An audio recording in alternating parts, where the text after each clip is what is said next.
सध्याच्या राजकारणात उगवत्या सूर्याला नमस्कार घालणारेच अधिक दिसतात. त्यामुळे एखादा राजकीय नेता सत्तेत नसेल तर सर्वसामान्यांसह कार्यकर्ते सुद्धा त्याच्याकडे पाठ फिरवतात. पण काँग्रेसचे विधान परिषदेतील गटनेते आमदार सतेज पाटील हे मात्र याला अपवाद आहेत. सत्ता असो वा नसो, आपण ज्यांना हक्कानं काम सांगू शकू असे लोकप्रतिनिधी ही आमदार सतेज पाटील यांची सर्वसामान्यांमध्ये प्रतिमा आहे.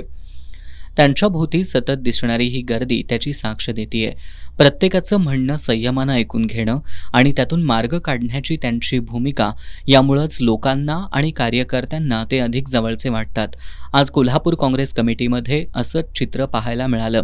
काँग्रेस पक्षातील राज्य आणि केंद्र स्तरातील अनेक नेत्यांनी वेळोवेळी आमदार सतेज पाटील यांच्या संघटन कौशल्याचं जाहीर कौतुक करत त्यांचं राजकीय भविष्य उज्ज्वल असल्याचा विश्वास व्यक्त केलाय. काँग्रेस कमिटीतच नव्हे, यशवंत निवासस्थान आणि अजिंक्यता राहे जनसंपर्क कार्यालय या ठिकाणी सुद्धा दिसणारी गर्दी काँग्रेस नेत्यांचा हा विश्वास सार्थ ठरेल याचेच संकेत देत असते.